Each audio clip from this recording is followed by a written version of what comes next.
Hi. Today we are going to have a one short session on D and F block elements as per student request. We'll be discussing all the important areas of D and F block elements in this single shot. Hi, I'm Prasanna Saji. Welcome to my platform ChemSmart.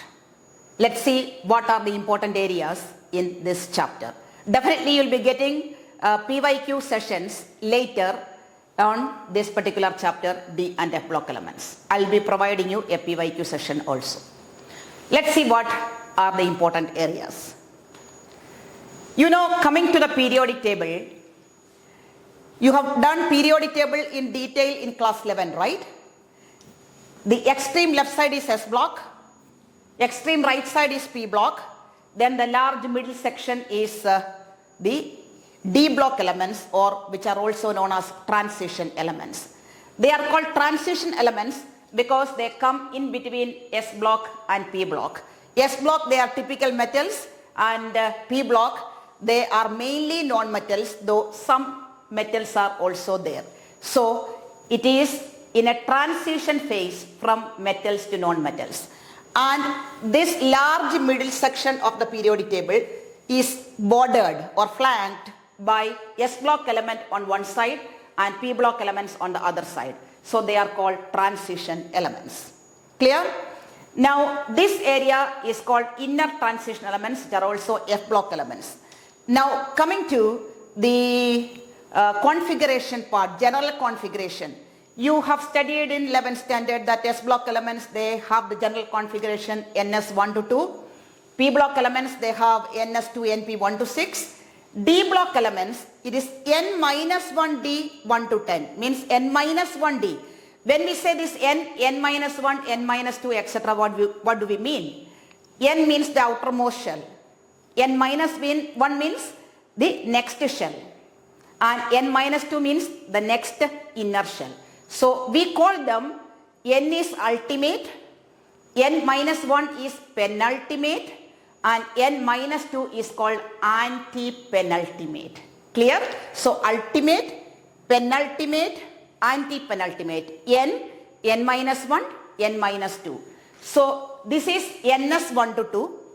This is NS2, NP 1 to 6. Filling is in the outer N shell. Okay, NS1 to 2, NS2, NP 1 to 6. But when you come here, it is N minus 1, D 1 to 10.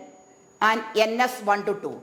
N minus 1 D 1 to 10 means N minus 1, that is a second last shell's D subshell is being completed. That is 1, 2, 3 up till 10. And NS1 to 2, it is supposed to be 2, but we write it as 1 to 2 to accommodate the exceptional configurations like that of chromium and copper. You know, chromium is 3D5 4s1, not 3D4 4s2, and copper is 3D10 4s1, not 3D9 4s2. You have done all these things in 11th standard. So to accommodate such exceptions, we are writing N minus 1D 1 to 10 and NS 1 to 2. Clear? Coming to the F block elements, there the filling happens in the N minus 2, that is a third last shells, F subshell 1 to 14. Then N minus 1 D 0 to 1 and NS2. That is the configuration for F block elements. Now, coming to the general features of D block elements. Let us quickly go through them. First point, groups 3 to 12 constitute D block. You know, already we have discussed that from the periodic table.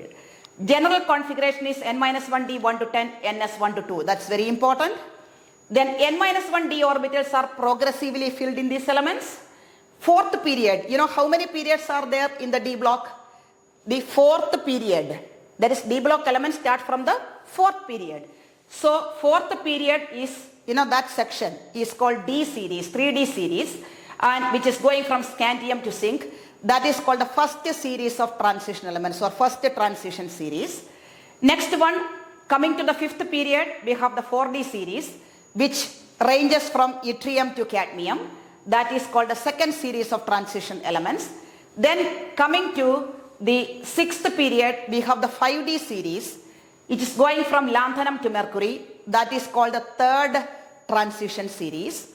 And last one, coming to the 7th period, we have 6D series going from actinium to un-bium, which is 112 atomic number, and its name is copernicium, and that is called the 4th series of transition elements. So totally 4 series of transition elements, but at your level we'll be doing only the first 3 series in detail: 3D series, 4D series and 5D series. Clear?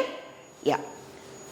Now coming to the transition elements. What are transition elements? As I told you, transition elements definition means in an element, if the n-1 d subshell is in the process of completion, it should not be completely filled, it should be in the process of completion, then only, either in the ground state or in any of the commonly occurring oxidation states, then only we can call it as a transition element. So elements which have incompletely filled d orbitals in their ground state means they haven't lost any electron in the atomic state, or in any of its commonly occurring oxidation states, then only we can call it as a transition element. For example, I have taken manganese. Manganese is argon 18, 25 atomic number, so argon 18 3d5 for us to. D orbital is in the process of completion. It should be 1 to 9, not 10. So 10 means it will be completely filled. So this is a transition element. Now why are they called so? I have already told you why these transition elements are called so. They are called transition elements because of their position between S and P block elements. Clear? That's very important. Then coming to one repeated board question, RBQ, repeated board question. That is, zinc, cadmium and mercury are not regarded as transition elements. Give reason. This is there in most of the board papers from this chapter. So zinc, cadmium and mercury. If you look at zinc, cadmium and mercury, if you look at the periodic table, you know they belong to group 12, right? Zinc, cadmium and mercury. So 3D 1, 2, 3, 4, 5, 6, 7, 8, 9, 10. So zinc will be 3D 10. Cadmium will be 4D 10, 4D 1 to 10. And when you come to mercury, it will be 5D 10, 5D 1 to 10. So if you come to zinc, cadmium and mercury, they have completely filled d orbitals. So we cannot call them as transition elements. Definition is they should have incomplete d orbitals. That is why we cannot call them as transition elements. So look at the answer. Zinc, cadmium and mercury belong to group 12. And they have general configuration n-1d 10 ns2. So the d orbitals in these elements are completely filled in the ground state as well as in commonly occurring oxidation. Like zinc 2 plus is 3d 10, isn't it? Like that in common oxidation states also they have d10 configuration. So they cannot be regarded as transition elements. Clear? Prepare this question very well. It is extremely important. Then, on what ground can you say that scandium is a transition element but zinc is not? What is the definition of transition element? It should have incomplete d orbitals. So when you come to scandium, it is 3d1. It is just getting filled, 3d1. Whereas zinc, it is already filled, 3d10. So scandium, because of incomplete d orbital, it is a transition element. Whereas zinc, which has complete d orbital, it is not a transition element. Clear? Great. Then coming to the next question. Silver atom has completely filled d orbitals, 4d10 in its ground state. How can you say that it is a transition element? Silver, its atomic number is 47 and configuration is previous noble gas krypton 36 4d10 5s1. When you look at this in atomic state, it has completely filled d orbital. Then how can you say that it is a transition element? Not only in ground state, then any of its oxidation states also you have to check. If we take Ag plus, it is 4d10, this electron is lost. Still it is not connected to transition element definition. But silver can also exist in Ag2 plus, though it's not very common. So Ag2 plus, it will become one more electron is lost from here, it will become 4d9. That means when you come to Ag2 plus, it has incomplete d orbitals. So it is a transition element. Clear? Now, next repeated board question. There are greater horizontal similarities in the properties of transition elements in contrast to the main group elements. What is the meaning of this greater horizontal similarities? You have studied in a periodic table chapter in class 11. When you go down a group, there are a lot of similarities because of similar electronic configuration. But when you come to the transition series, for example 3D series, the elements, they show lot of similarity in properties. Okay? So they are talking about the horizontal similarity, not the vertical similarity. So there are greater horizontal similarities in the properties of transition elements in contrast to the main group elements. What is the reason? Listen, when you go from left to right in transition series, where is the new electron entering? Not in the outermost shell. It is in the n-1d. Second shell, d subshell, the new electron is entering into. So that means when you go from left to right, there is not much happening in the outer shell. Everything is happening in the n-1d subshell. So that means the effective nuclear charge, when you look at that, the attraction between the nucleus and the valence shell will not be that strong compared to, or that great compared to the main group elements like in S block and P block. So what is happening? There is a small reduction only in size happening, not dramatic reduction happening like in the case of S and P block elements. Clear? So we can say that it is due to similar atomic and ionic size. When you go from left to right in any D series, there is similarity in atomic and ionic size because the filling is happening in n-1d, not in ns or np, not in the outermost shell. The incoming electron in transition metals go to n-1d. Each incoming electron goes to n-1d subshell, but in main group elements it goes to the outermost shell. So the attraction will be more between the nucleus and the outermost shell. Clear? This is also a very commonly asked question in board papers.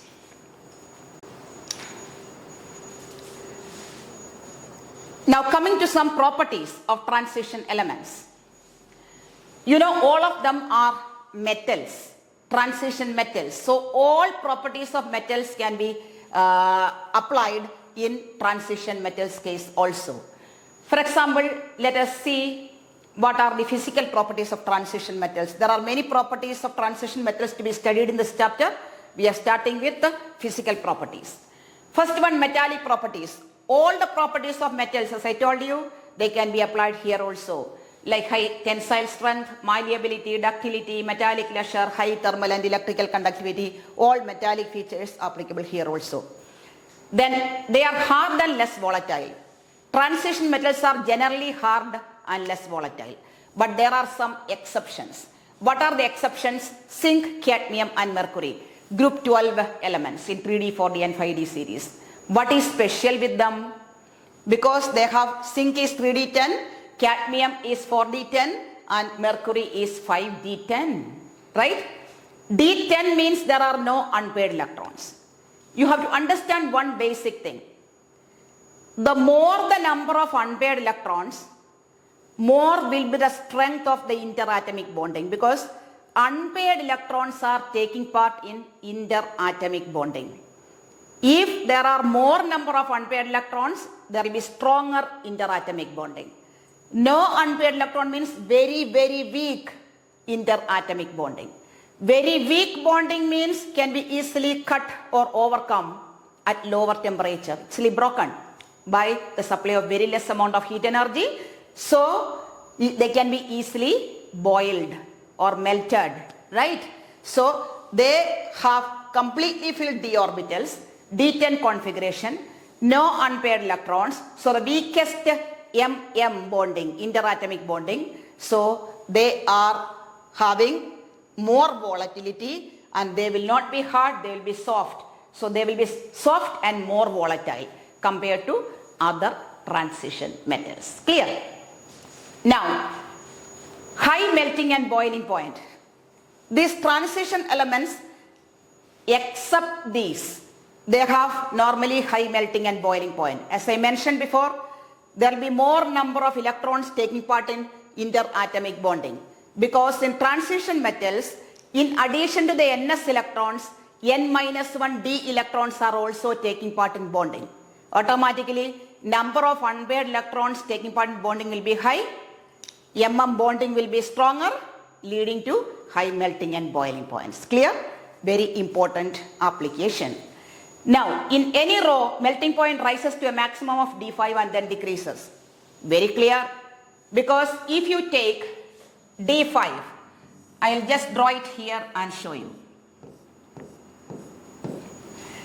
D5, suppose it is D1, for example, scandium, 3D1, it has one unpaired electron. Then titanium, next one, 3D2, two unpaired electrons. Then vanadium, 23, three unpaired electrons, 3D3. Then we have what?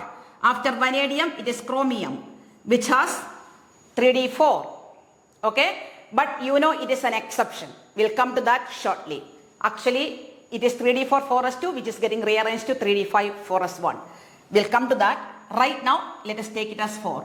Then we have manganese, which is 5. So, when you come to the middle part of 3D series, that is scandium 21, titanium 22, vanadium 23, chromium 24, manganese 25. Maximum number of unpaired electrons at the center. After manganese, it is iron. Iron becomes 26, so it becomes 3D6. Number of unpaired electron decreases. Then comes D7, cobalt. Then there are only 3 unpaired electrons. Then comes D8, nickel. There are only 2 unpaired electrons.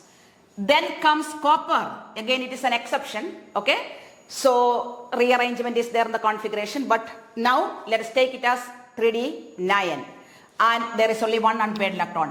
When you come to zinc, 3D10, there is no unpaired electron. So what do you understand from this discussion? When we go from left to right up till the center of the series, number of unpaired electron is increasing. After that, it is decreasing. I have told you the more the number of unpaired electrons, more will be the strength of bonding, more will be the melting point, right? So, melting point in any row will rise to a maximum in the center, then it decreases. Because number of unpaired electron rises to a maximum in the center, after that it decreases. Clear? So that's what you have to know about the melting point variation. But when you are given a question, name the element which has the highest melting point in 3D series. Many students think it is manganese because it has 5 unpaired electrons. But I told you when you come to chromium, it is 3D5 4s1 after rearrangement. So it has 6 unpaired electrons. So that is the answer for the element with highest melting point in 3D series. Clear? Okay. Now the next one. Anomalous values for manganese and technetium. So there is a graph in your textbook. You can just go through that graph. There is a dip at manganese and technetium.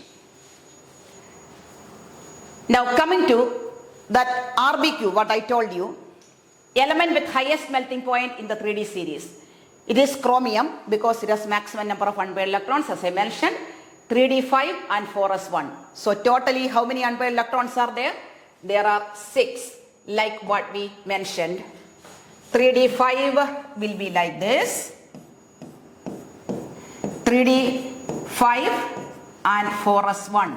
So there are 6 unpaired electrons in chromium. Therefore, chromium has the highest melting point in the 3rd series of transition elements. Now, coming to enthalpy of atomization. I have already discussed the enthalpy of atomization. What is that? Stronger the bonding, larger the amount of energy to break that bonding, larger will be the enthalpy of atomization. You have done enthalpy of atomization in class 11. Energy required to break 1 mole of bonds between the combining atoms and separate them into atoms. That is called enthalpy of atomization, right?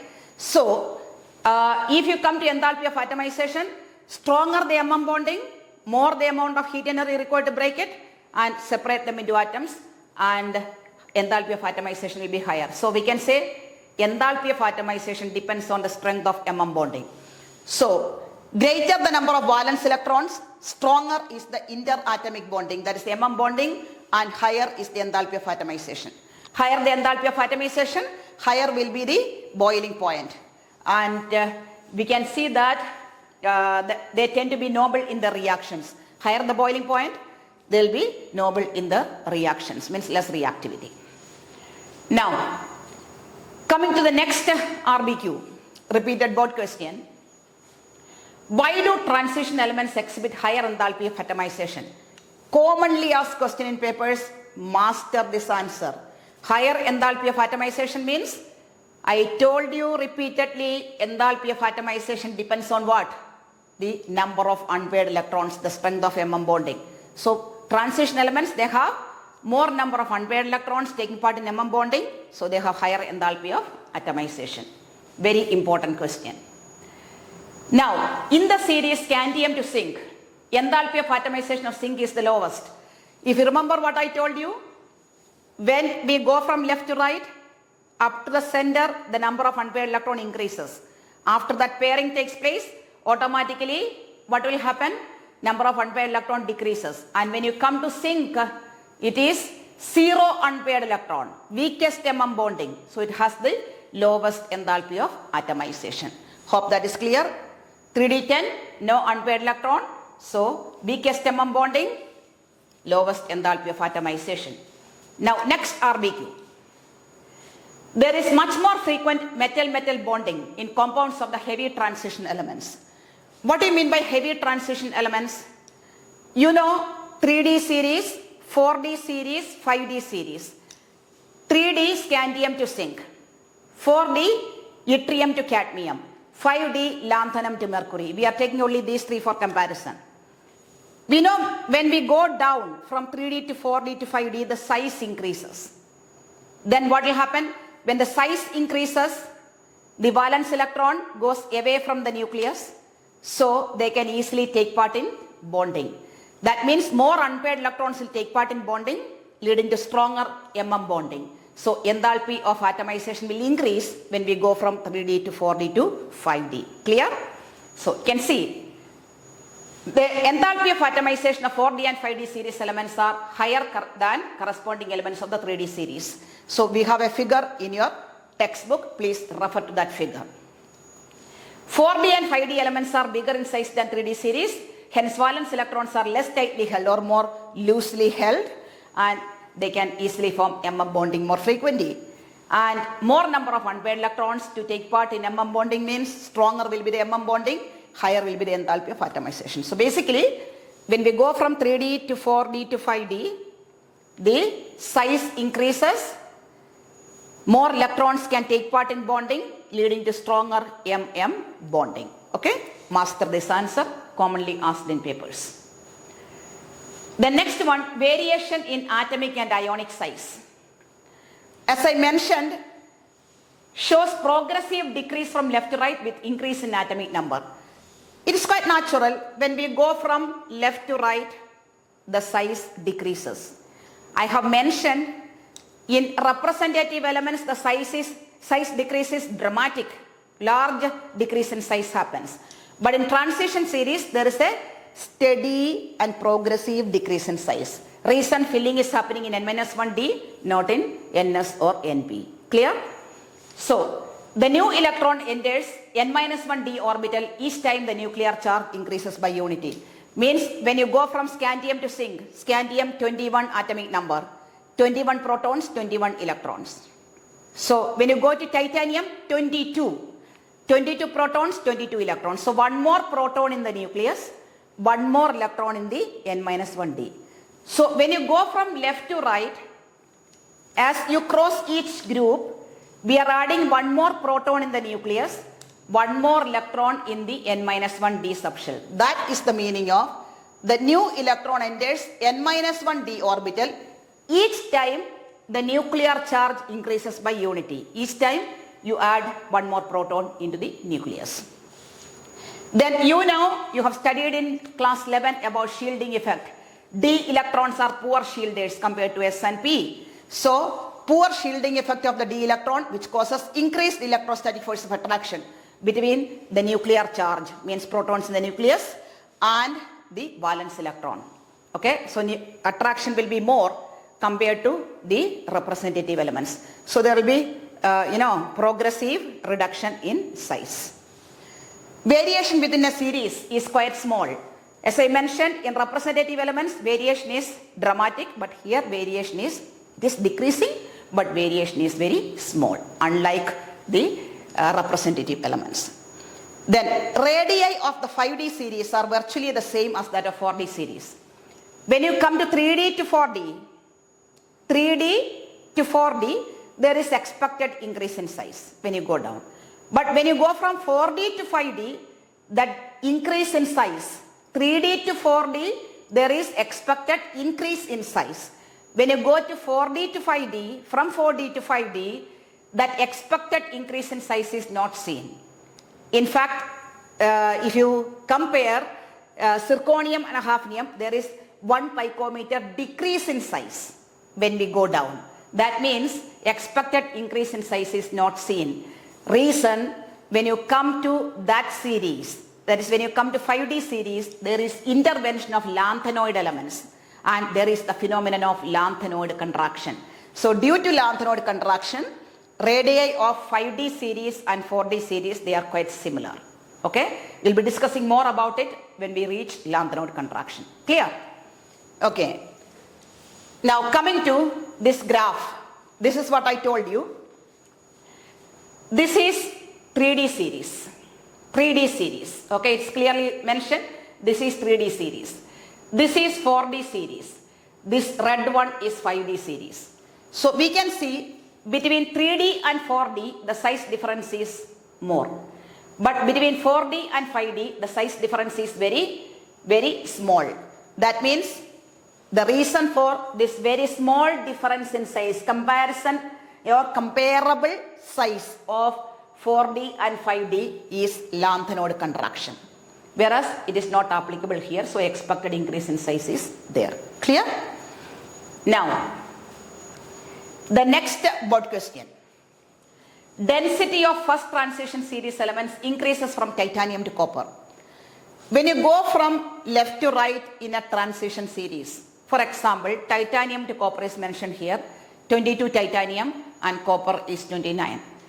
When you go from left to right, the size is decreasing. So volume, atomic volume decreases. What about the molar mass? Molar mass is, or atomic mass here, it is increasing from left to right. And density is what?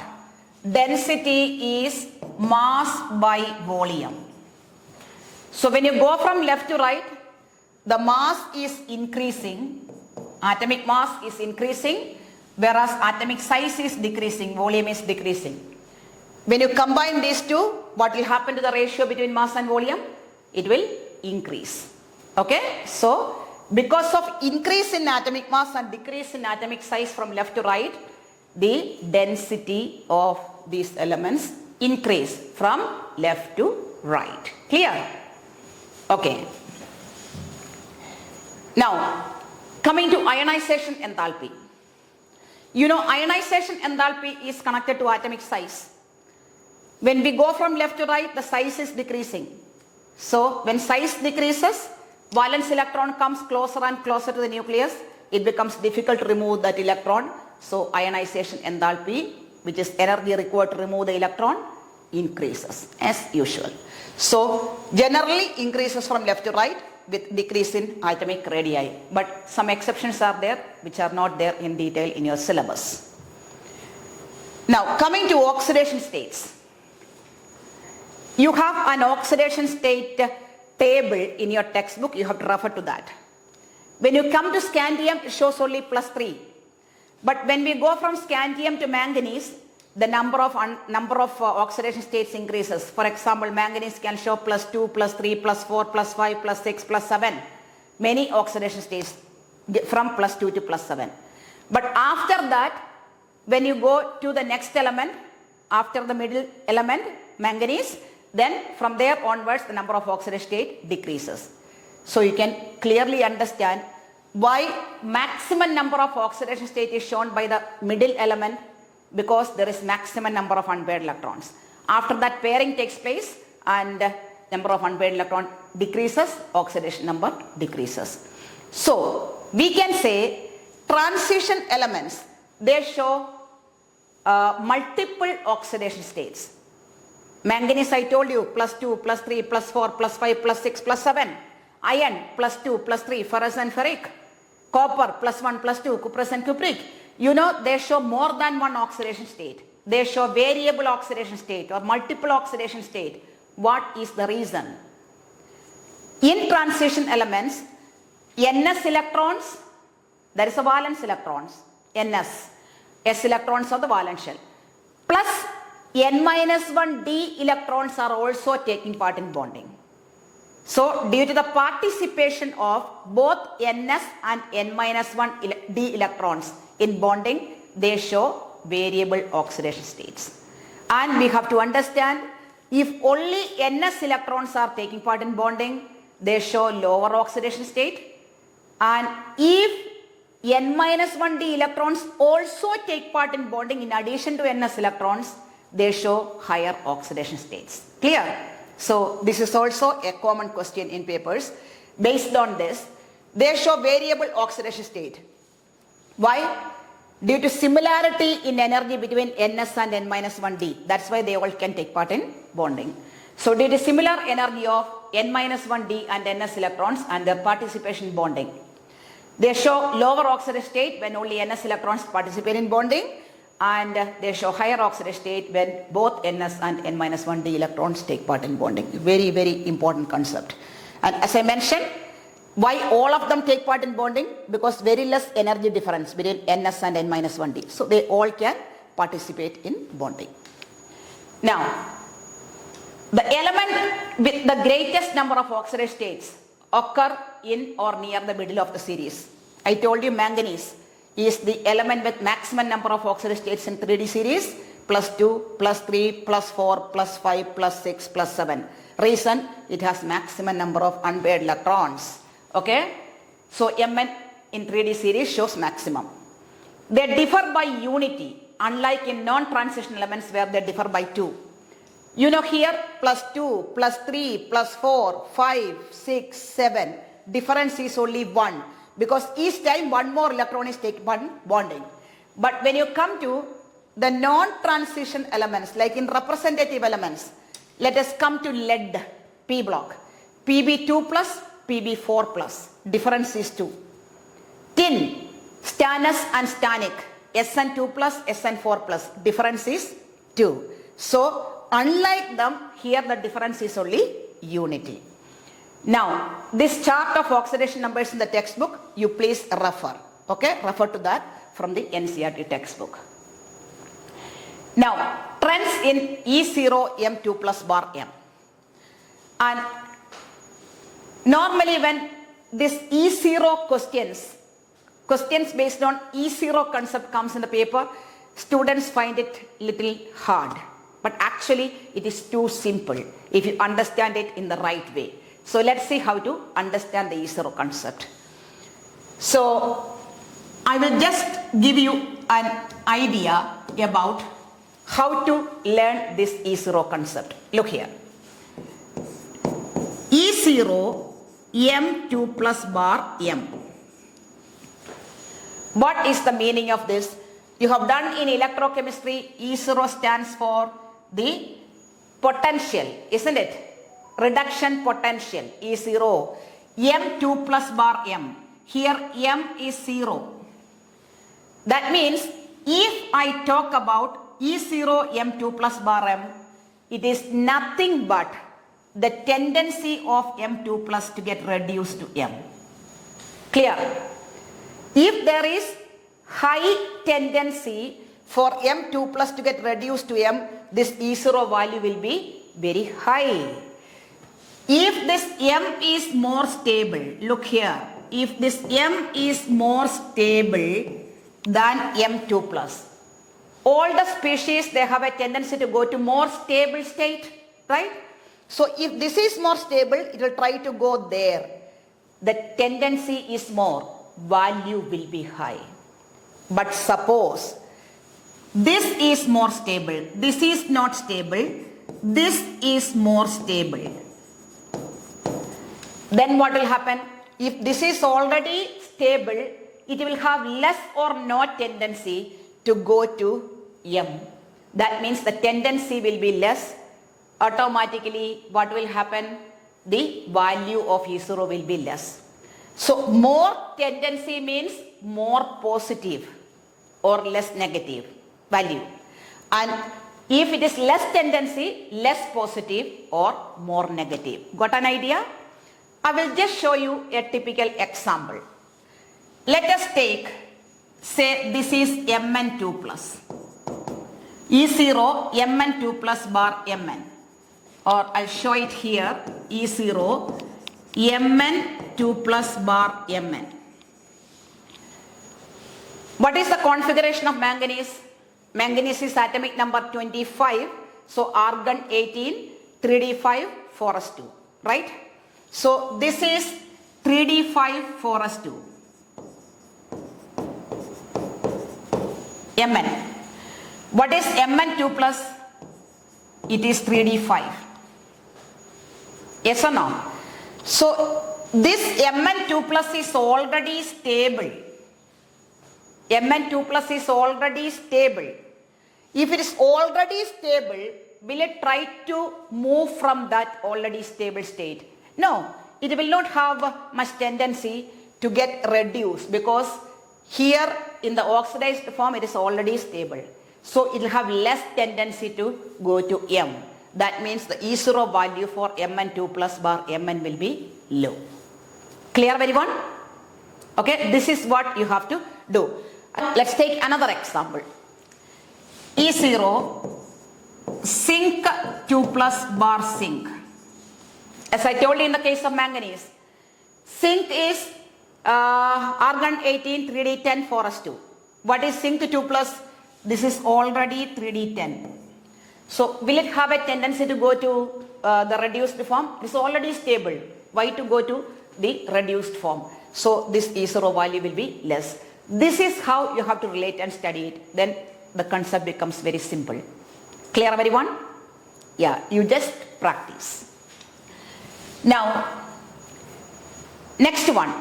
If you look at this graph, it is there in your textbook as well. You can see here 3D series elements are given and here their E0 values are given. And you can see there are some variations here in this graph, some exceptions. It is, calculated value and observed value. Both are coinciding for all these things. The blue one is calculated value, the other one is observed value. They are, coinciding for this. But when you come to certain areas, there is a variation. You can see at manganese, corresponding to manganese, there is a decrease in the E0 value.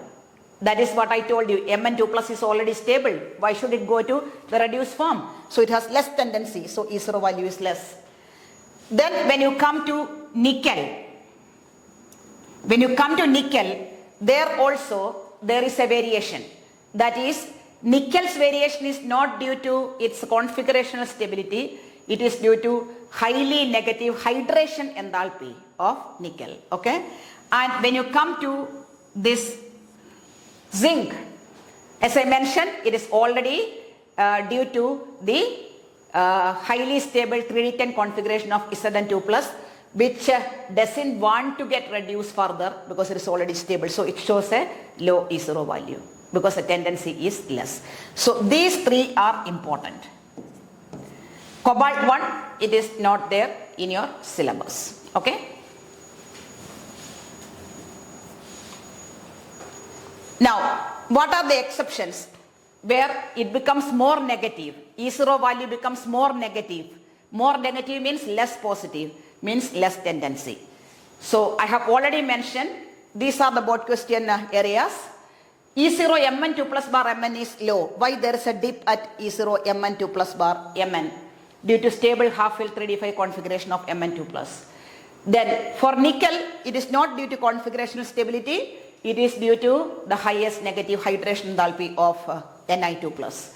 And then for zinc also that is low because of the stable fully filled 3D10 configuration of Zn2 plus.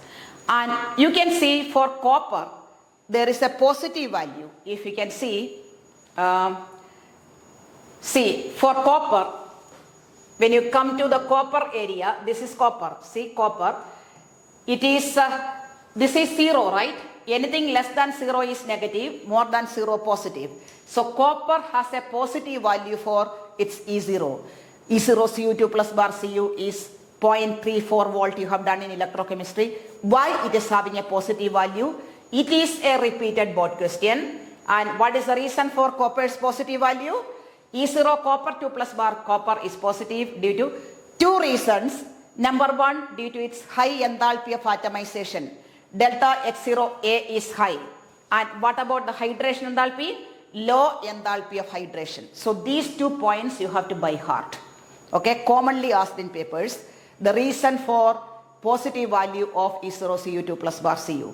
Okay, these 2 points you have to master. Now, what about the trends in E0 M3 plus bar M2 plus? E0 M3 plus bar M2 plus. Like what I told you before, if you come to E0 M3 plus bar M2 plus, how will you master it? E0 M3 plus bar M2 plus. Apply in the same way. If 3 plus is more stable than 2 plus, will it try to go there? No. That means its value will be less positive or more negative. But if 2 plus is more stable than 3 plus, it wants to go there to the more stable configuration. So tendency is more, automatically the value will be highly positive or less negative. Let us take an example. E0 Mn3 plus bar Mn2 plus. Just taking an example to make you understand it better. Mn3 plus is 3D4. Mn2 plus is 3D5. If you write the configuration, manganese is 3D5 argon 18 3D5 Mn2 plus is 3D5, Mn3 plus is 3D4. So this is 3D4 and this is 3D5. Which one is more stable? 3D5 half filled stable configuration, more stable than this one. So it wants to go there. It wants to go there means high tendency to get reduced. So this value will be high. Clear? So like this, you compare with configuration stability and you can answer any of these questions. Clear? So let's see. E0 Sc3 plus bar Sc2 plus is low. It is very clear. Sc2 plus is what? 3D1. Sc3 plus is what? 3D0. Argon 18, 3D1 forest 2. When 3 electrons are lost, you are getting argon 18, 3D0. So this is noble gas configuration. This is 3D1. This is more stable than this, so has no tendency to go there. Value is very low. Then Mn3 plus bar Mn2 plus I have already explained to you. Now Fe3 plus bar Fe2 plus. What do you say? Fe3 plus is 3D5. Fe2 plus is 3D6. It is already stable, doesn't want to go there, so the value will be low, right? Then 3 plus bar 2 plus for zinc. This is 3D9, this is 3D10. 3D10 is more stable than 3D9, so it wants to go there, so it will be high, the value will be high. Clear? Let's come to a repeated board question. This is so important. It's a textbook question. It's very important because it is very common, part and parcel of recent board papers, and all the students should master this question's answer. Question is, why is Cr2 plus reducing and Mn3 plus oxidizing when both have D4 configuration? Cr2 plus is reducing, means it acts as a reducing agent. Reducing agent will get oxidized. So that means Cr2 plus has high tendency to get oxidized. That is why it is reducing. And Mn3 plus is oxidizing. What does that mean? It is an oxidizing agent. Means it has the tendency to get reduced. So why they behave like this, though both have D4 configuration. This is D4, this is also D4. Both have the same configuration 3D4. Then why? One is behaving as a reducing agent and the other one is behaving like an oxidizing agent. Let us explore. You know Cr2 plus is 3D4. When you write the configuration, chromium, argon 18, 3D5, 4s1, Cr2 plus is 3D4. Cr2 plus, it is acting as a reducing agent. That means it gets oxidized. Cr2 plus can get oxidized by the loss of one electron. It can get oxidized to form Cr3 plus, which is 3D3. You have studied in coordination compounds chapter that 3D3 is stable half-filled T2G3 configuration, right? So this is not stable. So it has high tendency to get oxidized. High tendency to get oxidized to Cr3 plus, which is having stable half-filled T2G3 configuration. Because it has high tendency to get oxidized, it acts as a reducing agent. Clear? But when you come to Mn3 plus is 3D4. But if it can get reduced by gaining one electron, it can go to 3D5, which is Mn2 plus. This is half-filled stable configuration. So Mn2 plus is more stable than Mn3 plus. So it has a tendency to get reduced. Because it has a tendency to get reduced, it acts like an oxidizing agent. This one, Cr3 plus is more stable than Cr2 plus. So it has a tendency to get oxidized. Because it is getting oxidized, it acts as a reducing agent. Clear? So master this answer well by giving all the configurations. Clear? Okay. Now, this question we have already discussed. I have already explained it to you. The E0 M2 plus bar M value for copper is positive. What's the reason? High enthalpy of atomization and low heat of hydration, enthalpy of hydration for copper. And next question, it is also a board question. How would you account for the increasing oxidizing power of the series VO2 plus less than Cr2O72 plus less than MnO4 minus? Why this is the order? This is the increasing oxidizing power. Oxidizing power means what? They are oxidizing agents. Oxidizing agent, this is the most powerful oxidizing agent, this is the least among the three. Oxidizing agents get reduced. So we have to compare it with their reduced forms. Let us see what are the reduced forms. V will get reduced to V3 plus. Cr is getting reduced to Cr3 plus. And Mn is getting reduced to Mn2 plus. These are the reduced forms when they do this work. And 3D2 is less stable than 3D3. This is stable half-filled T2G3 configuration. Whereas this is half-filled 3D5 configuration. So most stable, less, least. So we can say that because their configuration ranges like this, that is, this is the increasing order of their stability. Stability of the reduced form, this is the increasing order of their oxidizing power. That is, it is due to increasing stability of the lower species to which they are reduced. Clear? Because it is oxidizing power, we are comparing it with their reduced forms because oxidizing agent will get reduced. Most easily reduced means that will be the most powerful oxidizing agent. So this is the most stable, so it will get most easily reduced. That will be the most powerful oxidizing agent. Clear? Yeah. The next property of transition elements, what we are going to discuss, is the trend in stability of higher oxidation states. Again, there is an important give reason question here. Let's see what it is. First of all, let us discuss the common areas. Higher oxidation states are stabilized by fluorine. Fluorine stabilizes higher oxidation state normally. Reason, there are two of them. Number one, due to high lattice enthalpy, and number two, due to high bond enthalpy of these higher covalent compounds. Then, copper halide, where copper is divalent, CuX2, where Cu is plus 2, is known except CuI2. That means we have CuF2, CuBr2, CuCl2, etc. But we don't have CuI2. It doesn't exist because it is not stable. So we are going to see why copper doesn't form halide of the type CuI2. It forms only Cu2I2, cuprous iodide. There is no cupric iodide stable. What is the reason? It is an important question. The reason is, suppose we have Cu2 plus, which is cupric. It will oxidize I minus to I2. Means cupric oxidizes iodide to iodine during the reaction. That means cupric ion is oxidizing I minus to I2, means it is an oxidizing agent, right?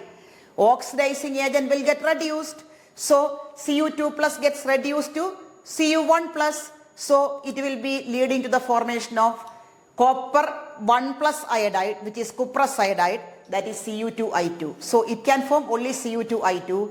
It doesn't form CuI2. Very, very important question.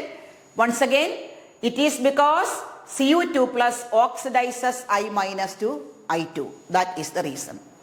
So that part you have to prepare well. Then even this one, second one, is also a repeated board question. Many copper 1 compounds, means Cu plus 1 cuprous compounds, are unstable in aqueous solution and they undergo disproportionation. Why? You know, this is the disproportionation reaction of cuprous. Cuprous, what is disproportionation? Same species undergoes simultaneous oxidation and reduction. That particular type of redox reaction is called disproportionation. So Cu plus 1 gets oxidized to plus 2, that is oxidation. Cu plus 1 gets reduced to Cu0, elemental form it is 0, that is reduction.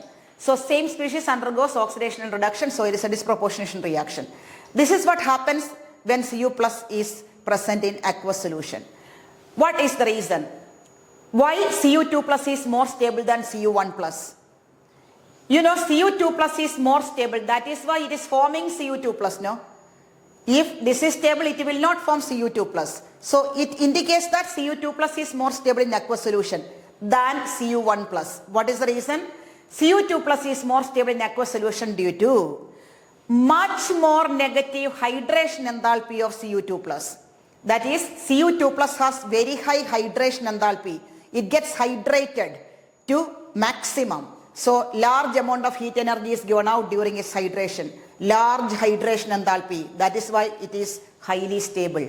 But that hydration enthalpy, it can compensate, means the energy given out, it is more than required to compensate the second IE of copper, second ionization enthalpy of copper. That means plus 1 to plus 2, we have to use IE2.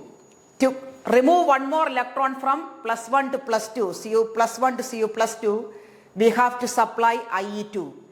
And that energy can be supplied by the highly negative hydration enthalpy of Cu2 plus. That is the meaning. Let's discuss it once again.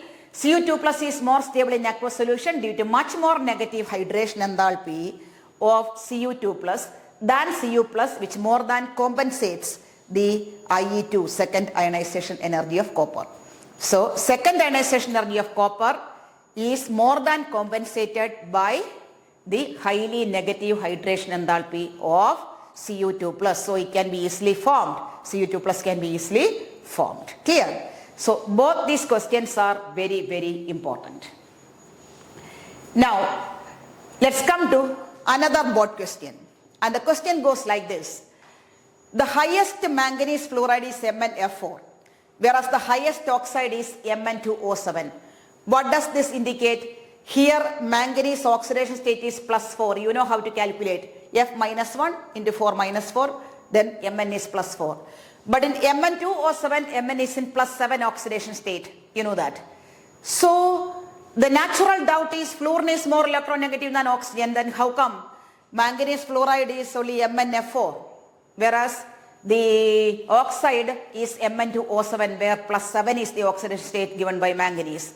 The reason for that is in MnF4 all are single bonds, but that is fluorine can form only single bond with Mn.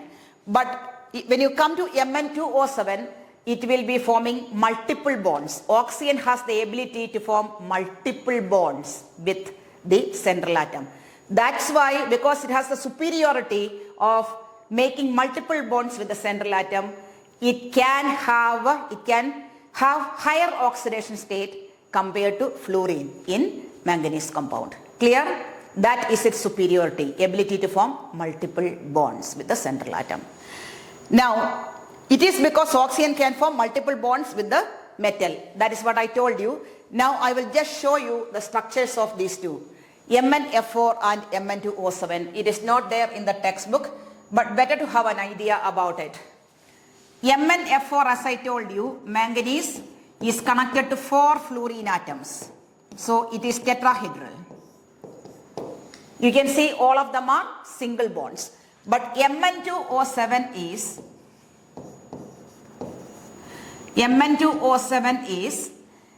here there are 3 double bonds. So you can see this Mn, 1, 2, 3, 4, 5, 6, 7, heptavalent. This oxygen also, this manganese also the same thing.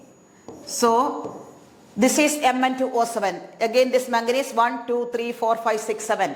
You can see oxygen is able to form multiple bonds, double bond with the central atom, manganese, whereas here it is all single bonds. That explains the superiority of oxygen over fluorine. Clear? So it's a very, very important question. Now next one, it is solved example from the textbook, but we are going to discuss it. It is another repeated board question from the text. And what is it? Why is the E0 value for Mn3 plus bar Mn2 plus, that couple, much more positive than Cr3 plus bar Cr2 plus or Fe3 plus bar Fe2 plus? Very, very, very important. Let's see what is its explanation. I have told you, if you take the E0 value, E0 Mn3 plus bar Mn2 plus is much more positive than this one, means it has high tendency to go here, right? From plus 3 to plus 2. Plus 3 is D4, 3D4. Mn2 plus is 3D5. This is more stable than this, so it has high tendency to go there. That is why the value is highly positive compared to, what is this one? E0 Cr3 plus bar Cr2 plus. Here you can see Cr3 plus is 3D3, stable half-fill T2G3, whereas Cr2 plus is D4. Which one is more stable? This is more stable than this, so it will not have a tendency to go there. So its value will be less positive. Okay. And what about this one? Fe3 plus is 3D5 and Fe2 plus is 3D6. Which one is more stable? 3D5 is more stable than 3D6, so it will not have much tendency to go there or to get reduced. So because Mn2 plus is more stable than Mn3 plus, its value is highly positive compared to this or this. So this should be the connected explanation. You can take it from the text, prepare from the text. Hope the explanation is crystal clear. Okay? Now, coming to the next, it is another RBQ. What is the highest oxidation state of a metal? Why is the highest oxidation state of a metal exhibited in its oxide or fluoride only? You know oxygen and fluorine. Fluorine is the most electronegative element, value 4, Pauling's electronegativity scale, and oxygen it is 3.5. These are the most 2 electronegative elements, highest and the second highest. And they are small in size also. That's why they can have the highest oxidation state with the metal. They can force the metal to be in higher oxidation state, highest oxidation state. Clear? Small size and higher electronegativity of both these atoms, fluorine and oxygen. Common question in papers. Next one, which is a stronger reducing agent, Cr2 plus or Fe2 plus, and why? Another common board question. And what is it? Cr2 plus, we have discussed before also, it is 3D4. It can easily get oxidized to Cr3 plus because Cr3 plus is a stable half-fill T2G3. It is possible. When you come to Fe2 plus, which is D6, 3D6, it can also get oxidized to form Fe3 plus, which is 3D5. Then we are having an issue here. The problem is both are stable, T2G3 is stable, 3D5 is also stable. Now the situation is aqueous solution. Aqueous solution contains what? Water, which can act as the ligand. Okay, so complex formation is possible. Okay, CFSE and all you have done in coordination compounds. So in a medium like water, D3, which is stable half-filled T2G3, is more stable as compared to D5 because in the presence of water there is splitting of d orbitals happening into T2G and Dg. So in a medium like water, D3 is more stable than D5, CFSE. That is why Cr2 plus is a better reducing agent because it has more tendency to get oxidized than Fe2 plus getting oxidized to Fe3 plus in a medium like water. Okay, so Cr2 plus is the answer. Very, very, very important. Now coming to magnetic properties. There are three types of magnetism, magnetic properties of transition elements. Three types of magnetisms you have studied. Paramagnetism, diamagnetism, ferromagnetism. There are more, but only these three are there in your current syllabus. What is paramagnetism? Attraction towards a magnetic field. Okay? If a substance is attracted towards a magnetic field, we can say it is paramagnetic. If it is repelled by a magnetic field, it is called diamagnetic. An extreme case of paramagnetism, that is called ferromagnetism. And you have studied for paramagnetism to occur, there should be one or more unpaired electrons. The more the number of unpaired electrons, more will be the paramagnetism. And if there are no unpaired electrons, it will lead to the situation called diamagnetism. So, I have given all these things here. You can go through. Paramagnetism means it is paramagnetic substance means it is attracted by a magnetic field. Diamagnetic means it is repelled by a magnetic field. Ferromagnetic means attracted very strongly by a magnetic field. That is, it is extreme case of paramagnetism. And the repeated board question connected to this property is, transition metals exhibit paramagnetism. Why? We have discussed transition metals can have a large number of unpaired electrons. That is why they show paramagnetism. Common question for give reason. Next one, scandium 3 plus is diamagnetic. Zinc 2 plus is diamagnetic. What is the reason? Scandium 3 plus means you have to write the configuration scandium 21, argon 18, 3d1, 4s2. Scandium 3 plus is argon 18, 1s2, 2s2, 2p6, 3s2, 3p6. There is no unpaired electron. Due to absence of unpaired electron, it is D0 ion actually, so it is diamagnetic. What about zinc 2 plus? Zinc 2 plus is D10, 3D10. All are paired, 5 pairs. There is no unpaired electron, so it is also diamagnetic. Now coming to the calculation of magnetic moment. You know what is spin-only formula, right? What is spin-only formula? Spin-only formula is mu is equal to square root of n into n plus 2. And the unit is Bohr magneton, Bm. Now, calculate the magnetic moment of a divalent ion in aqueous solution if its atomic number is 25. If the atomic number is 25, we can write X, or more clearly you know it is manganese, right? Because we have been doing it for long. So it is manganese, but since it is not mentioned, you can write X, or even if you write M and 25, it's fine. So it is argon 18, then 3d5, 4s2. This is the atom's configuration. It is written divalent ion. Divalent ion means let it be X2 plus. So you'll be getting argon 18 and 3d5. Then you have to draw and find out how many unpaired electrons. D5 it is very much fine. 1, 2, 3, 4, 5. So number of unpaired electrons is equal to 5. Put it into the formula. Square root of 5 into 5 plus 2. So root 35. Square root of 35 Bohr magneton. That will be the answer. If you want, you can leave it like that, or you can solve it and write. Now the next one is similar one. Calculate the spin-only magnetic moment of M2 plus, where the atomic number is 27. You know it is actually cobalt 27. So we are not writing cobalt, X27. So that will be argon 18, 3d7 and 4s2. And it is M2 plus, so divalent ion. It will be argon 18 and 3d7. And there are some students who take, 3d7, they will put n is equal to 7 and calculate. Never do that. What you have to do? Draw it and find out how many unpaired electrons. 1, 2, 3, 4, 5, 6, 7. That means only 3 unpaired electrons here. This is how you have to do. Then put it in the formula.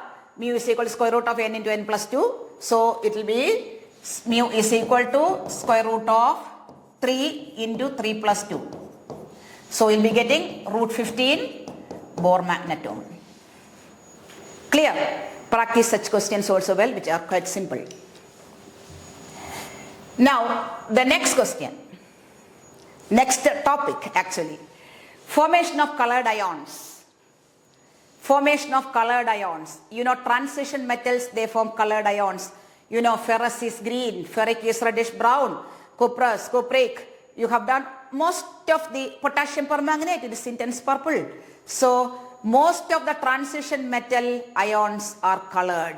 Okay, so we are going to see what is the reason for this color. And you know, the color development in transition metal ion is due to d-d transition of the unpaired electrons. When we say d-d transition, the d orbital split in the presence of ligands into T2G and Tg if it is octahedral, or E and T2 if it is tetrahedral, right? So there are 2 sets of orbitals developed, and if there is an unpaired electron in that ion, when light falls on that, white light falls on that, a particular wavelength will be absorbed for the DD. That means T2G to EG or E to T2, depending on what type of coordination number it is having, and it will undergo DD transition. For that, a particular wavelength will be absorbed. So what will be the emitted color? The complementary color. That is some of the remaining colors. Okay? So it will appear in the complementary color format. Clear? So what is the reason for the development of this color? Due to the presence of unpaired electrons which can undergo d-d transition. Hope it is clear what is the meaning of d-d, T2G to EG or E to T2. That is called d-d transition. So, transition elements form colored ions. Repeated board question for give reason. Due to the presence of unpaired electrons which can undergo d-d transition. Then scandium 3 plus is colorless, zinc 2 plus is colorless, titanium 4 plus is colorless. They are from different board papers. What is the reason a given ion, transition metal ion, is colorless? Means either it is not having any unpaired electron or there is no splitting of d orbital which occurred. Okay, so here if you look at this, scandium 3 plus, it is d0 ion, no unpaired electron. Zinc 2 plus, it is 3d10, no unpaired electron, all are paired. And titanium 4 plus, it is again 3d0, it is argon 18, right? So d0, d10, d0, no unpaired electrons to undergo dd transition. Clear? Okay. Now, the next property of transition elements is formation of colored compounds. And what is it? Transition elements form complex compounds. Give reason. Repeated board question. What is the reason? It is due to 3 reasons. Learn all the 3 reasons by heart. And what's it? Due to comparatively smaller size of the transition metal ions. 2, their high ionic charge. Means charge more but small size. So high ionic charge. And availability of d orbitals for bond formation. These are the 3 reasons why transition metals form colored compounds. Clear? Now, coming to the next property, catalytic property of transition metals. You know, most of the transition metals and their compounds, many of them, they can act as catalyst. What is the reason? Repeated board question for give reason. It is due to 2 reasons. Number 1, their ability to adopt more than one oxidation state, multiple oxidation state, which is happening during the catalytic activity.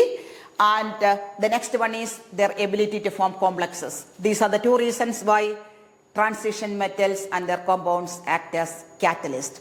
You know, many examples are there. Formation of ammonia by Haber process, iron, transition metal. Contact process for the manufacture of sulfuric acid, vanadium pentoxide. Vanadium belongs to transition series. So most of the catalysts, they are coming from transition series. Now, next one, formation of interstitial compounds. What is the reason why transition metals form a lot of interstitial compounds? What are interstitial compounds? You know, in transition metal crystal structure, there are so many voids. Between the atoms, there are so many vacant areas, vacant places, which are called voids. Small voids in the crystal structure between the arrangement of atoms. And small atoms like carbon, hydrogen, nitrogen, boron, etc. can get into these voids and they can form the so-called non-stoichiometric interstitial compounds. Okay? So what is the reason for the formation of interstitial compounds by transition metals? Due to the presence of interstitial voids in their crystal structure into which these small atoms can be trapped. So, transition metals form interstitial compounds. What is the reason? Due to the presence of voids or interstices in the crystal structure into which small atoms like hydrogen, carbon, boron, nitrogen, etc. can be trapped. And properties of interstitial compounds, you have to learn them by heart, because in recent board papers they are used in MCQ area to find out which is not a property of transition metal or which interstitial compound which is a property of interstitial compound, or assertion reason. You have to master these. Just make them by heart. They are chemically inert. These interstitial compounds are chemically inert. They retain metallic conductivity, just like the parent metal from which they are formed. Then they are very hard, and some borides approach diamond in their hardness. They are extremely hard, and they have higher melting points, which are higher than those of pure metals from which they are formed. So these properties you have to master. Okay? Then, next one is alloy formation. Many of the transition metals, they form alloys. Why? Another board question. All these properties of transition metals, they are give reason questions. Why they form alloys? You know, alloys are solid solutions, solid plus solid. Such a solution is alloy. And in alloy, of course, amalgams are different. There mercury is involved, which is a liquid metal. And in alloy formation, it is compulsory that the metals which take part in that alloy formation, they should be similar in size, because it is a type of substitutional solid solution. So where the size range should be between 15% of each other. Should not be too much different in size. Maximum allowed is 15%. So why transition metals form alloys? We have studied transition elements, they don't differ too much in their size. They have similar size. So there is difference in size, but there is a small difference only when you go from left to right. That means due to similarity in size and other properties of transition metals, which fall under this 15%, allowed 15% of each other, they can substitute each other and form alloys. That's why they form alloys. So alloys are formed by atoms with metallic radii within about 15% of each other. Because of similar radii and other properties of transition metals, they can replace each other in crystal structure or lattice to form alloys. Clear? This also you have to learn. Then, some important compounds of transition metals. So far we have studied all the properties of transition elements. Many of them are repeated board questions for give reasons. Now coming to some important compounds of transition metals. You know, here in the beginning area we will be discussing the oxides. After that we'll be doing potassium dichromate and potassium permanganate, their properties, preparation, properties and uses. So let us start with the oxides. When you come to oxides, all the transition metals except scandium form oxides of the formula MO.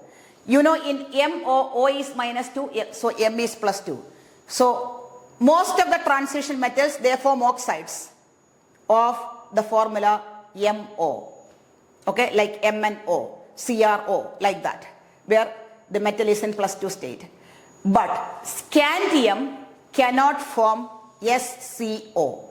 What is the reason?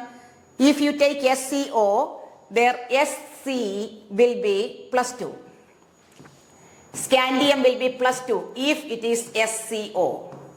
What is the problem if scandium is in plus 2 state? Scandium plus 2 means it is argon 18 and 3d1. Isn't it? 3d1 for us 2 is scandium. When 2 electrons are lost, it is 3d1. But it is highly unstable. Why? Because if this electron also can be lost, it can go to argon's configuration, which is stable noble gas configuration. So scandium 2 plus will not exist freely. It will change. It will try to change into Sc3 plus and go to noble gas configuration. So SCO cannot exist. Instead, what can be there? Sc2O3, where scandium is plus 3. That can exist, but no SCO. Clear? Okay. Now SCO is not formed because scandium doesn't exist in plus 2 state. I told you the reason why. Then scandium exists only in plus 3 state due to stable noble gas configuration of Sc3 plus. And now, when you go from lower oxidation state to higher oxidation state of a metal, the nature of that compound will go from ionic to covalent. Okay? Because if you take chromium's different oxides, okay, we will see an example. CrO is basic, Cr2O3 is amphoteric, and CrO3 is acidic. A broad question. Let's find out what the reason is. In all these cases, it is chromium's oxide. Here CrO means it is plus 2. Chromium is in plus 2 state. What about Cr2O3? In Cr2O3, Cr is in plus 3 oxidation state, right? And in CrO3, it is in plus 6 oxidation state. So what happens here? Cr plus 2 plus 3 plus 6. You have studied cations are smaller in size than neutral atom, class 11. Similarly, more the positive charge on the cation, smaller the size for the same atom if you compare. So Cr2 plus is biggest, Cr3 plus will be smaller than that, and Cr6 plus will be the smallest when you compare the size. And you studied in class 11 bonding chapter, Fajan's rules. What is it? Smaller the size of the cation, more will be its polarizing power.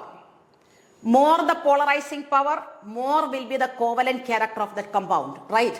So this will be the most covalent. Most covalent means most acidic. This is the biggest. It is the least covalent. Means most ionic. Least covalent means most ionic.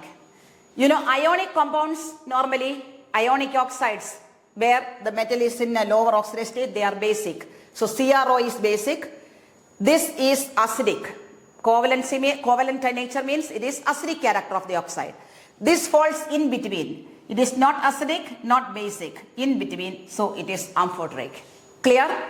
So we can conclude that more the positive oxidation state of the central atom, more the positive oxidation state of the central atom, more is its polarizing power and more is its covalent character, and more is the acidic character of that oxide.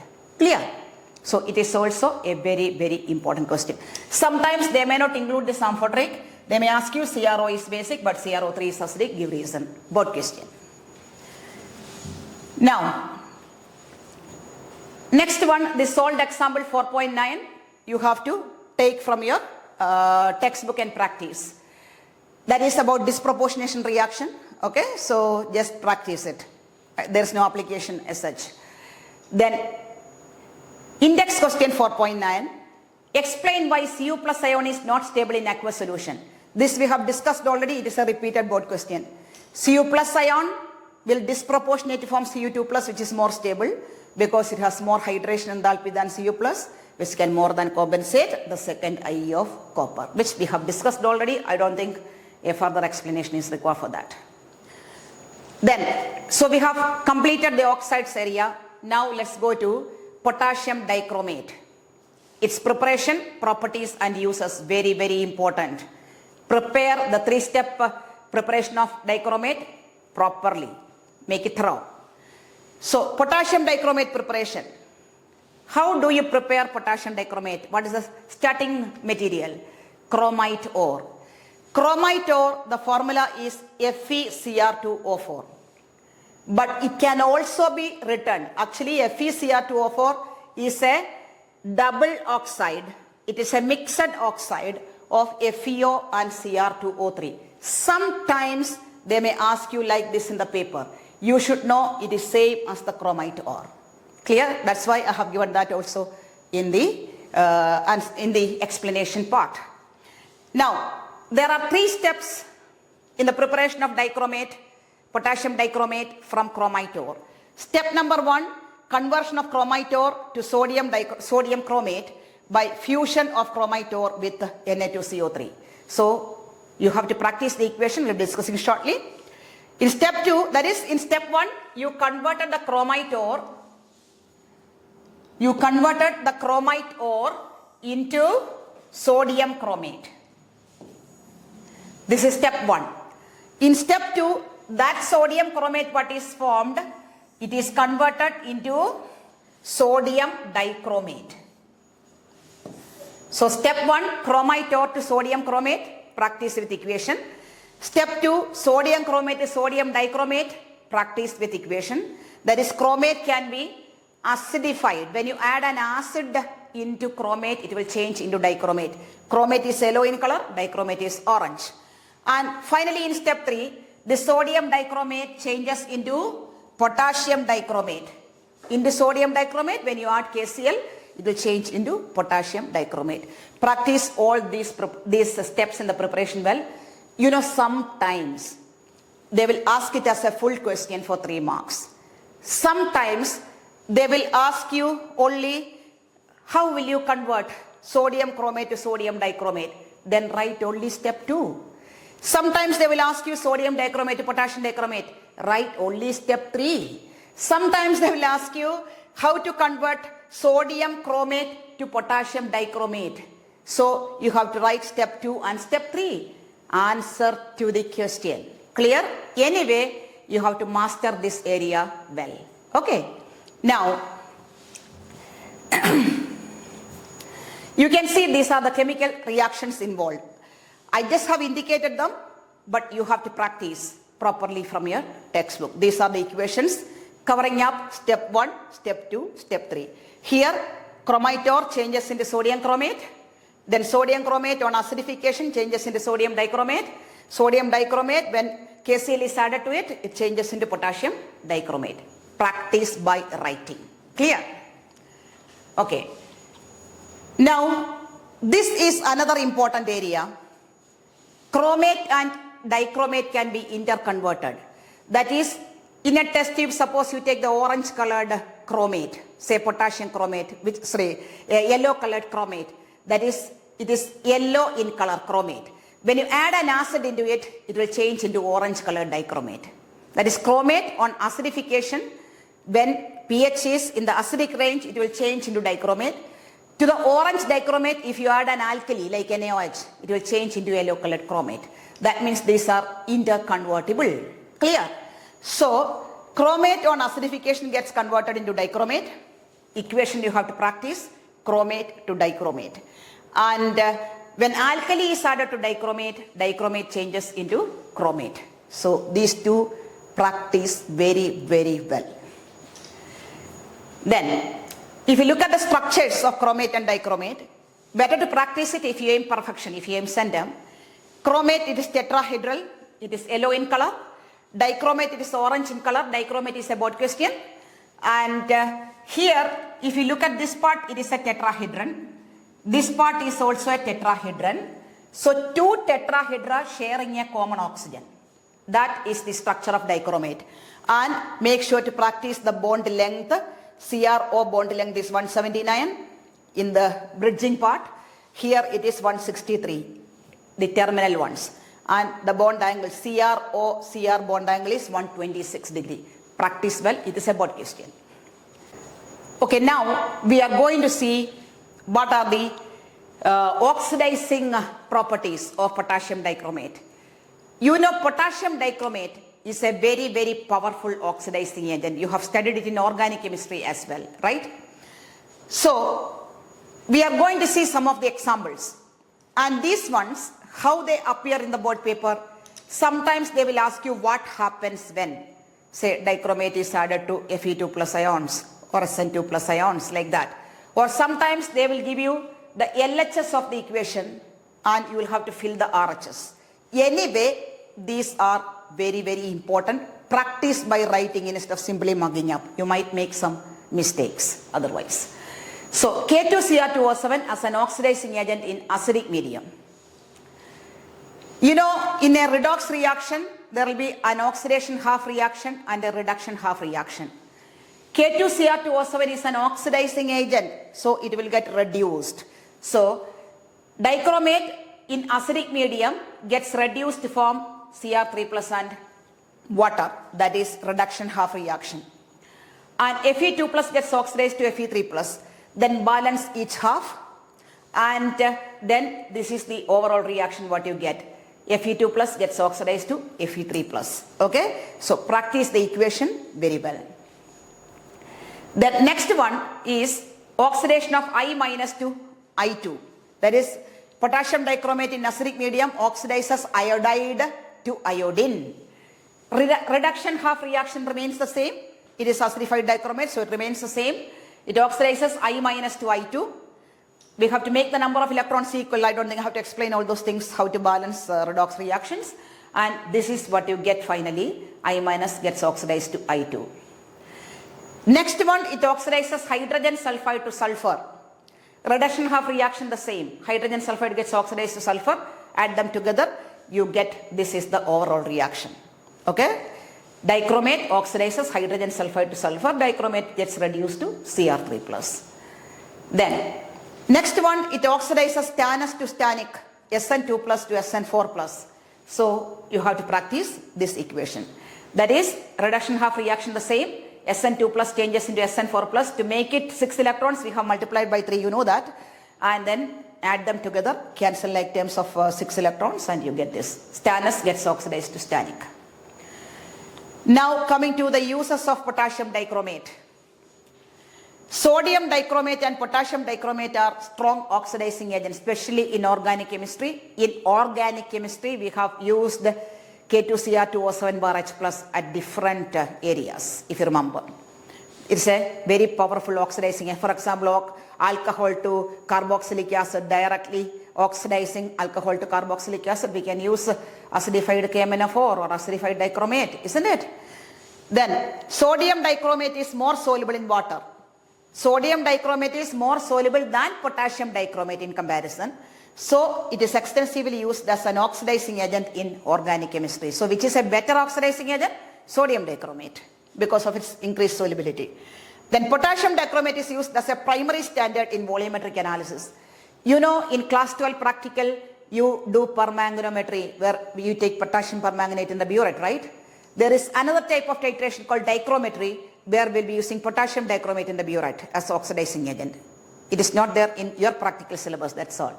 So, we can use potassium dichromate as a primary standard in volumetric analysis, possible. Potassium dichromate is used in leather industry. And then potassium dichromate is used as an oxidizing agent or oxidant for the preparation of many azo compounds, means colored compounds, azo dyes. Okay? So these are the reactions, these are the uses of potassium dichromate. I hope potassium dichromate area is also clear. Now the next one will be potassium permanganate, what we are taking up.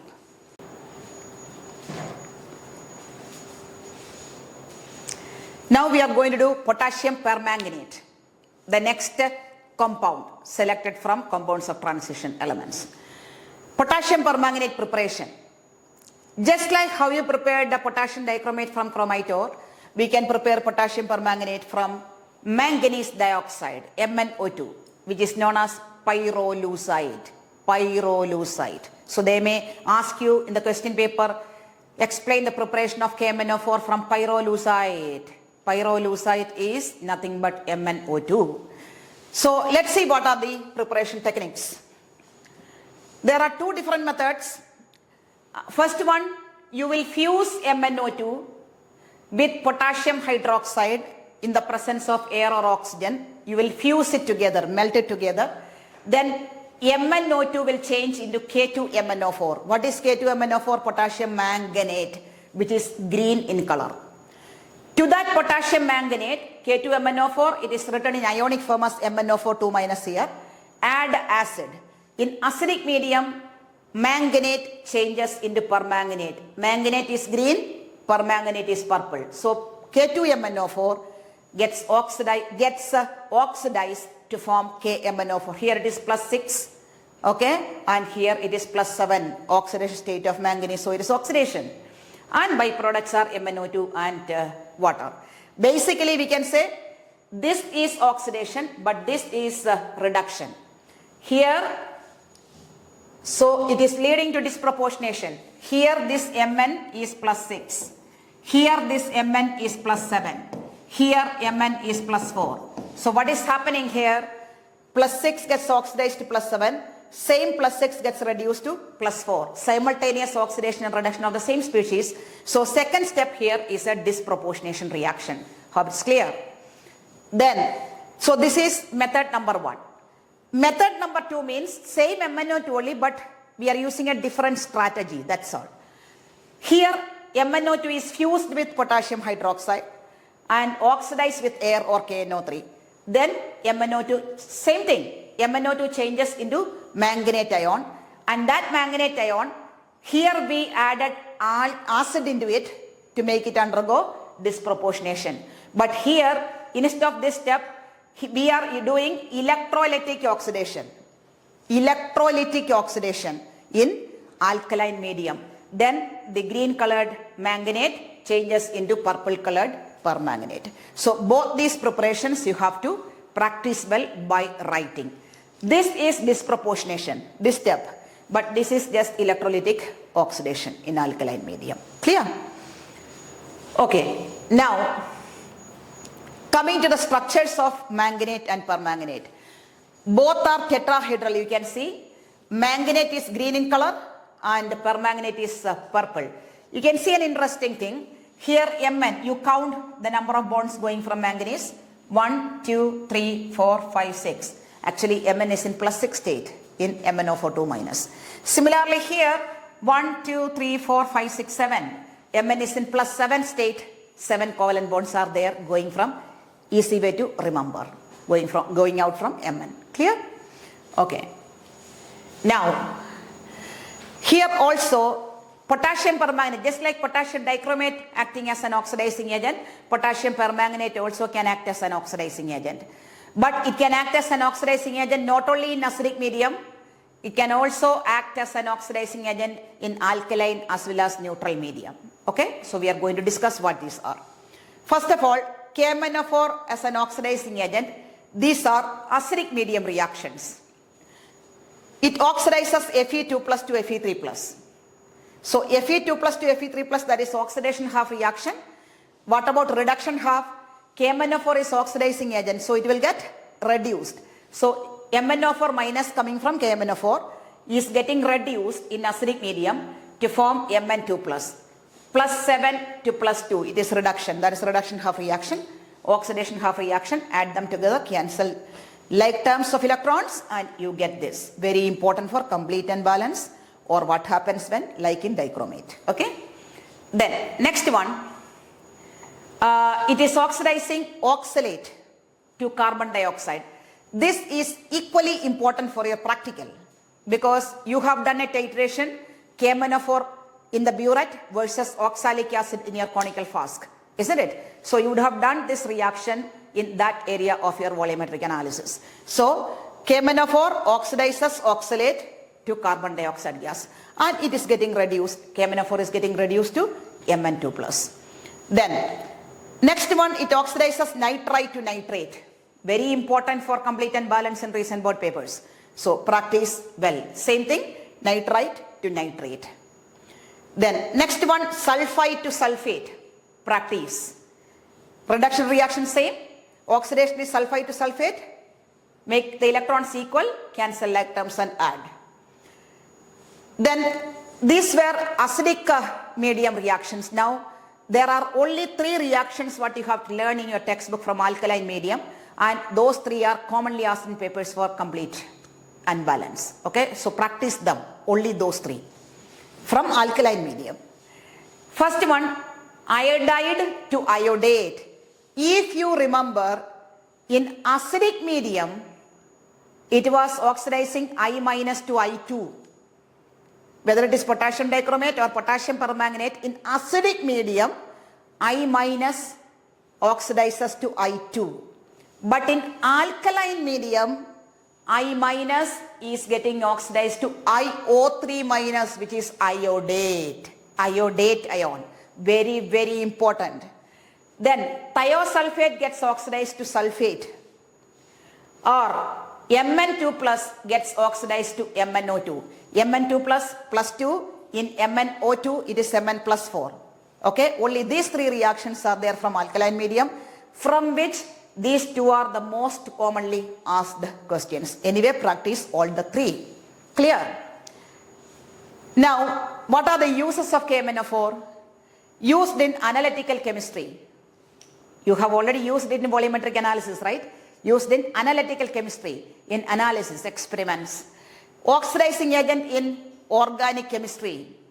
We have used acidified, alkaline, all these KMnO4 varieties as oxidizing agents in organic chemistry. Used as a bleaching agent for wool, cotton, silk, etc.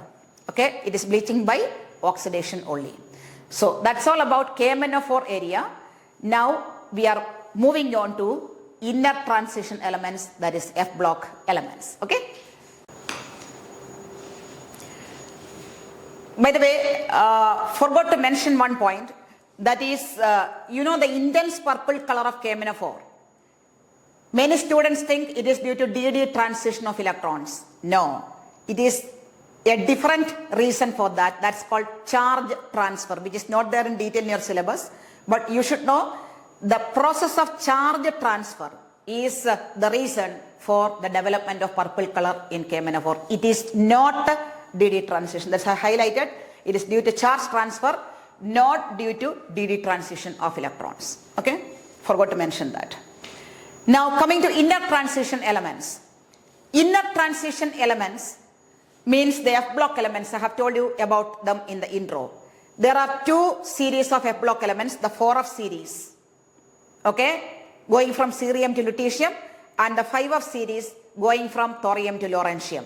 So the first 4F 1 to 14 elements, they are called lanthanoids because they follow lanthanum, and the next 14 elements, 5F 1 to 14, they are called actinoids because they follow actinium. Clear? Now what is the general configuration of F block elements? You have done it in class 11 also. N-2 F1 to 14, because I told you outermost shell is N, next one N-1, next inner is N-2. So the filling happening in N-2, last, second last, third last. So this is the last shell, second last, third last. So the third last area, there the filling is happening in the F subshell. So they are called F block elements. Then lanthanoids, the general configuration is previous noble gas is xenon. So xenon 54, then 4F 1 to 14, 5D 0 to 1 and 6S2. That is the general configuration for lanthanoids.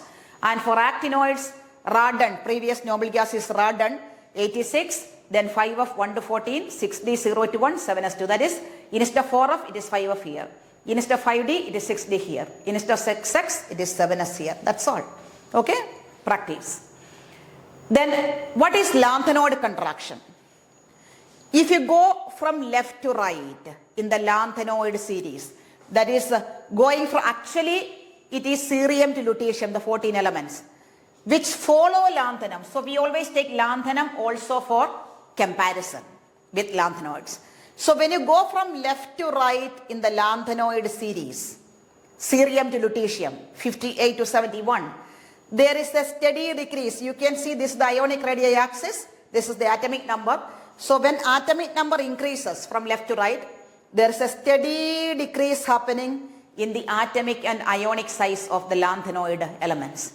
This steady decrease is called lanthanoid contraction. And what is the reason, what is the cause of this lanthanoid contraction? There are two reasons what you can relate to. Number one, the filling of 4f orbitals before 5d.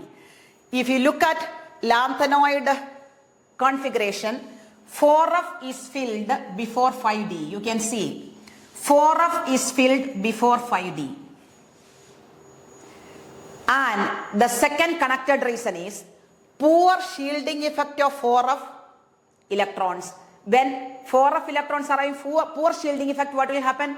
The nuclear attraction will be more. There will be decrease in size. So what is the cause of lanthanoid contraction? Number one, it is the filling of 4f orbitals before 5d. And second, poor shielding effect of 4f electrons. Because of poor shielding effect, there is increased attraction between the valence shell and the nucleus. So size decrease happens. Clear? Now, lanthanoid contraction, you will get it in different ways in the question paper. Sometimes it comes as a 3-marker. What is lanthanoid contraction? What is its cause? And what are the consequences? It is a 3-marker. Sometimes they will ask you only to define lanthanoid contraction. Sometimes only the cause. Sometimes it may be a part of MCQ. Okay, so you have to master this area well. So let us discuss it in detail for a 3-marker. Define lanthanoid contraction. What is lanthanoid contraction? The steady decrease in size of the lanthanoid atoms and ions with increase in atomic number. That is called lanthanoid contraction. Definition. What is the cause? Filling of 4f orbitals before 5d and poor shielding effect of 4f electrons. Cause. What are the consequences? Consequences, there are many. To highlight some of them, number one, you know, these lanthanoids come into picture in the 5D series we have discussed. So, similarity in the size of 4D and 5D elements. For example, zirconium and hafnium I have mentioned in previous, today's class itself, previous topic, I have mentioned that there is similarity in 4D, between 4D and 5D series of elements like zirconium and hafnium, only 1 picometer difference. It is due to lanthanoid contraction. And if there is similarity in size, what will happen? Similarity in size means similarity in properties. So it is difficult to separate them from a mixture, and you have that practical difficulty while working with them. Okay? Due to similarity in properties, difficult to separate them. That is reason number one, the consequence number one. Second, the densities of post-lanthanode elements are very high. Post-lanthanode means what? Those elements which come after lanthanum, after lanthanoids, that is after lutetium 71, 72 onwards. They are called post-lanthanode elements. Their densities are very high. What is the reason? How will you connect density formula? Mass by volume. Okay, so when you go to 72 onwards, after lutetium, mass is more. Atomic mass is increasing, but volume is decreasing due to lanthanoid contraction. So when there is decrease in volume and increase in mass, density will increase. So densities of post-lanthanoid elements are very high. Reason, lanthanoid contraction. So it's a consequence of lanthanoid contraction. Then third one, if you compare lanthanum hydroxide and lutetium hydroxide, what do you think? Which one will be more basic? You have studied in class 11, as size decreases, metallic character will decrease. So, basic strength of hydroxide will decrease. So, if you compare lanthanum ion and lutetium ion, lanthanum ion is bigger in size than lutetium ion. There is a steady decrease. So, this is bigger in size means it is more metallic. So, this will be more basic than lutetium hydroxide because lutetium ion is very small in size compared to lanthanum ion. So less metallic character, so it is less basic. Clear? So these three consequences you can note down. Number one, what is it? What is the consequence number one? It is similarity in the atomic size and properties of 4D and 5D series elements, example zirconium and hafnium. Second one, densities of post-lanthanide elements are very high. Third one, lutetium hydroxide is less basic than lanthanum hydroxide, or vice versa. Lanthanum hydroxide more basic than lutetium hydroxide, because there is a steady decrease. Clear? So it's a very, very, very important area. Then, coming to oxidation states of lanthanoids. Lanthanoids and actinoids, you know, you have studied in 11th standard periodic table chapter that they are supposed to be in group 3. So lanthanoids and actinoids, they have ability to exist in +3 oxidation state. So the most common oxidation state of lanthanoids and actinoids is +3. So most common is +3. But in addition to +3, this is the group oxidation state. In addition to that, they can show +2 and +4 also. But you have to note down one thing. If a lanthanoid element is existing in +2, it has a tendency to get oxidized to +3. This is oxidation, because it has a tendency to get oxidized to group oxidation state. Suppose it is having +2 oxidation state, maybe due to configurational stability, possible. Then it can easily get oxidized to group oxidation state +3. Because it is getting oxidized, it can act as a reducing agent. Understand? So we can say europium 2+. It is a very good reducing agent because it will get oxidized to europium 3+ easily. Got an idea? Similarly, if they are in +4, for example, cerium 4+, it can exist due to configurational stability, but it has a tendency to revert to its group oxidation state 3+. So it is getting reduced. Because it is getting reduced, it can act as an oxidizing agent. So you have to register this properly. Most common oxidation state of lanthanoid is +3. But in addition to this, they can show +2 and +4. If they are in +2 state, they will get oxidized to +3. Because they are getting oxidized, they will be reducing agent. So a lanthanoid element in +2 state will be a good reducing agent, because it can get oxidized. A lanthanoid element in +4 state has a tendency to get reduced to common state +3. Because it is getting reduced, it will act as an oxidizing agent. So a lanthanoid element in +4 state will be a good oxidizing agent because it is getting reduced. Clear? Now, coming to some properties of lanthanoid elements. You know, lanthanoid element is existing in +3 state in its compounds. So keeping that in mind, you have to write the products. So if a lanthanoid element reacts with acid, it will liberate hydrogen gas. If it reacts with halogen, you will get LnX3, where Ln is trivalent, X is -1. Okay? Ln is +3. With water, it will form LnOH thrice and H2. This Ln is indicating any lanthanoid element. Then heating with carbon, you will get LnC2, carbide. Then heated with nitrogen, you will get LnN. Ln is +3, N is -3, so you are getting LnN. Then with sulfur, you will be getting lanthanoid sulfide, Ln2S3, Ln3S2. Then burns in oxygen. When lanthanoid is burned in oxygen, you will get lanthanoid oxide, Ln2O3, Ln3O2. Clear? Just practice. And then what are the uses? This area is very important because there is an alloy of lanthanoid coming in picture, that is mish metal. You know, it's a repeatedly asked board question. Lanthanoids are used in the production of alloy steels for plates and pipes. Mixed oxides of lanthanoids, they are used as catalyst in petroleum cracking. Then some individual lanthanoid oxides are used as phosphors in TV screens and other fluorescing materials, fluorescing surfaces. And the last use, that is the most important, I would say, mish metal. Mixed metal is an alloy containing a lanthanoid element. So what is mixed metal? Mixed metal, it is an alloy containing a lanthanoid element, lanthanoid metal approximately 95%, iron approximately 5%. So 95 plus 5 approximately 100.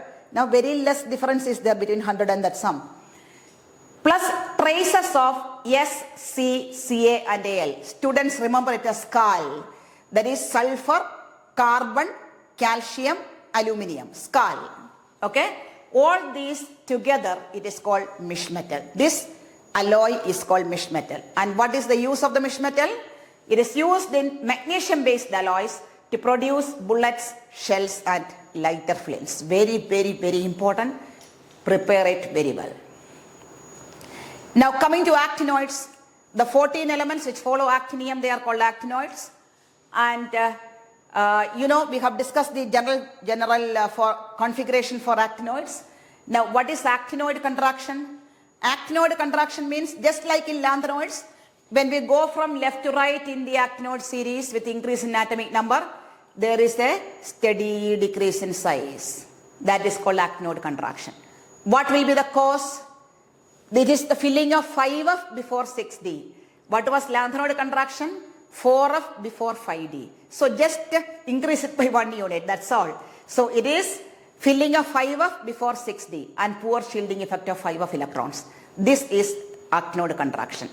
And actinoid contraction from element to element is more prominent, more clear than lanthanoid contraction because 5F is poor shielder than 4F.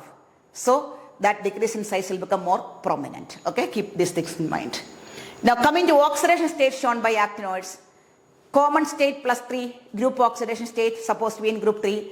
In addition to plus 3, they can show plus 4, plus 5, plus 6 and plus 7 also. Keep it in mind. Then this bullet point, it is a repeated board question for give reason. You could see lanthanoids show only plus 2, plus 3 and plus 4, right? But when you come to actinoids, plus 3, plus 4, plus 5, plus 6, plus 7. That means the number of oxidation states shown by actinoid is more than that by lanthanoid. What is the reason? That's a board question. Look, actinoids show greater range of oxidation states than lanthanoids. Give reason. What is the meaning of showing greater range of oxidation state?